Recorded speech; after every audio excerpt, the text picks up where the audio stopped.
What is going on, people? TripleM back again with another video. It's daily dose of football content, and today I would like to talk about a few things we learned in the aftermath of that embarrassing demolition derby against Manchester City at the Etihad yesterday afternoon. Now, my match reaction wasn't very constructive. I was very frustrated, and I actually don't take back anything I said in that match reaction because, yes, I was frustrated. Yes, I was a little bit over the top, but to be honest with you, I think a lot of those things ring true today. But with time comes perspective. With time comes a calm attitude, and with time comes a constructive attitude. So I would like to have a constructive conversation about yesterday's game. Let's start about talking about the midfield, because I didn't really go in depth about this in my match reaction yesterday evening, as with most things in this video. And I want to specifically talk about the pair of Bruno and Eriksen. Yes, we'll talk about McTominay in a moment, but Bruno and Eriksen let me down yesterday big time, because when we first played the midfield of Bruno and Eriksen, I was skeptical. I made a video after was it the Leicester game, the Southampton game, as well as, no, I didn't make one for the Southampton game because I didn't watch that game, but I made one after the Leicester game and I made one after the Arsenal game, and I said the same thing. I said,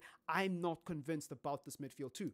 I'm not convinced, but I'll allow it because we just beat Arsenal 3-1. We beat Leicester. I'll allow it. You know, we're on a 4-game win streak. I can't really complain, but I'm not really convinced about this midfield. And yesterday, we saw the issue with this midfield. Now, first of all, on an individual level, Bruno was very wasteful yesterday. Eriksen was very wasteful yesterday. They both played inexplicable, desperate, and ill-timed long balls where you just want to pull your hair out. Like, it's one thing when you just won the ball, and you're on the half turn and you see Rashford, Sancho, or Antony making a run and there's no one in front of them. It's just maybe Diaz or Laporte. I know Diaz and Laporte didn't start yesterday. It was Ake and I think Akunja. But my point is, when you are on the half turn and you see that there's a potential counter-attack, yeah, play a long ball, take a chance, see what happens. But when you've just won the ball and you have 4 or 5 Manchester City players around you and you look up and Sancho's on the halfway line, Antony's on the halfway line, and Rashford's on the halfway line, and they too have 2 Manchester City players around them, you don't just boot a long ball and expect them to miraculously chest trap it, control it, dribble past the 2 Manchester City players, then run into space. It's such a basic and lazy way to play football. You control the ball, you pass it back, you give it to your fullback, you give it to your centre-back, they draw the attention, which then gives you space, because now if you pass the ball back to Delo, or you pass the ball back to De Gea, or you pass the ball back to Varane or Martinez, what happens is the City players now press them. So now you've got space. Now you can you can ask for the ball back, and that's how you play a 1-2, and you progress the ball up the field slowly. No, what do? Nah, we're just going to turn around and hoof it up the corner. Why? For what reason? Someone please explain to me why we did that time and time again. Even when we were 4-0 down in the 43rd minute, you still had Bruno and Eriksen attempting long balls instead of the simple 5-yard pass. It's 4-0, mind you, at the Etihad, and we're still trying to desperately counter-attack. Like, it just doesn't make sense. And what really grinds my gears the most is Erik ten Hag's post-match comments. And by the way, I wasn't even aware of this. Thanks to Mr. Ton, who was on All for United, basically said that Erik ten Hag after the game came out and basically alluded to the fact that he was upset with the way we played, and that implies that he didn't want to play that way. He spoke about a lack of ball retention, he spoke about our lack of beliefs, and those two things there for me are enough to say he didn't want us to play the way we did. Ball retention, what does that mean? It means retain possession. So he didn't want us to play desperate long balls. Belief, what is he talking about? Confidence, composure. What does that allude to? It means keep the ball and slow down. It's not rocket science. You can put 1 and 1 together and you'll get 2 every time, I promise, unless you're an idiot. So this midfield pair was not good yesterday. And people will say, well, Sancho and Antony and Rashford were wasteful with the ball. They can retain the ball either. Yeah, but if you go and look at Manchester United's heat map, or if you actually have it within you to go back and watch that game, what you'll notice is the data backs it up and the eye test backs it up. Antony, Rashford, and Sancho, I almost forgot his name. That's how anonymous he was yesterday. No, on a serious note, Antony, Rashford, and Sancho, they received the ball on the halfway line or just in front of the halfway line. That's not a good thing. Whatever you think of Sancho, whatever you think of Antony, whatever you think of Rashford, however bad you think they played, they shouldn't be receiving the ball on the halfway line unless it's in a counter-attack, and unless City are playing high line and they only have to get past 2 defenders or maybe 3, in the case that City have committed numbers forward. But in majority of the situations, we weren't like on a proper clean counter-attack or breakaway. We were trying to just get out of our half, and our answer was to give it to Sancho, give it to Rashford, give it to Antony, so that they could hold it up for the rest of the team to overlap and create some sort of play out of nothing. That's the wrong approach. That's the wrong approach. First of all, if you want to play with hold-up, bring Martial on. Start him, in fact. Don't bring him on at half-time. Start him. He is the best hold-up player we have. That's number one. And that's on Ten Hag, by the way. That's on Ten Hag. But number two, you can't expect Sancho and Rashford to receive the ball on the halfway line and expect it to go well.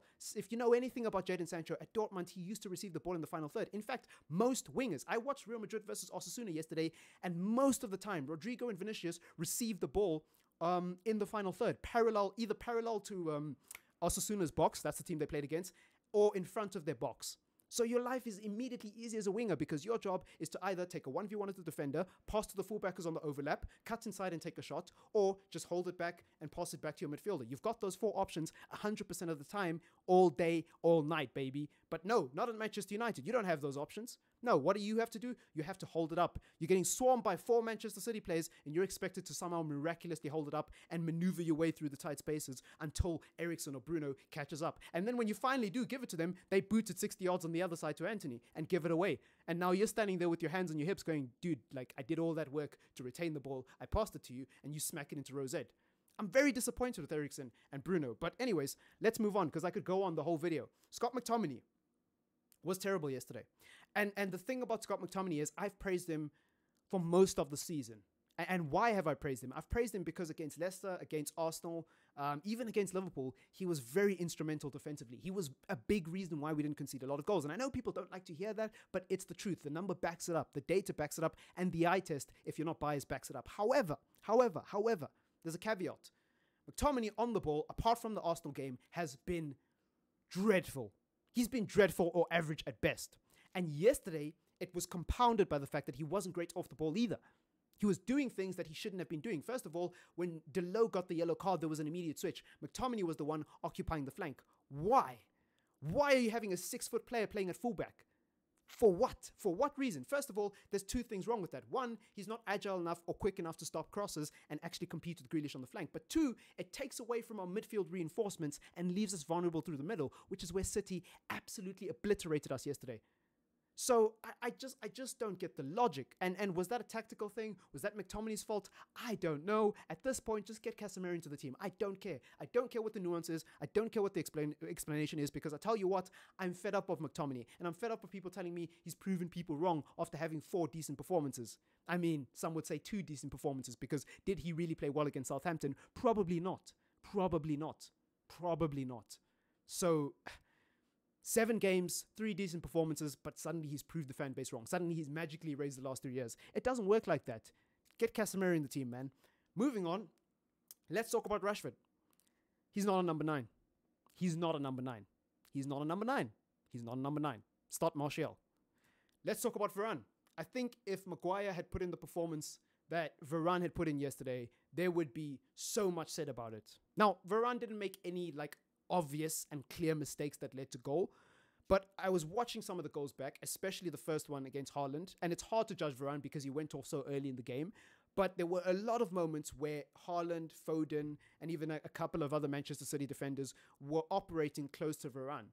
And he wasn't tracking the runners. Sometimes he was tracking the runners, but he was doing it out of, what's the word?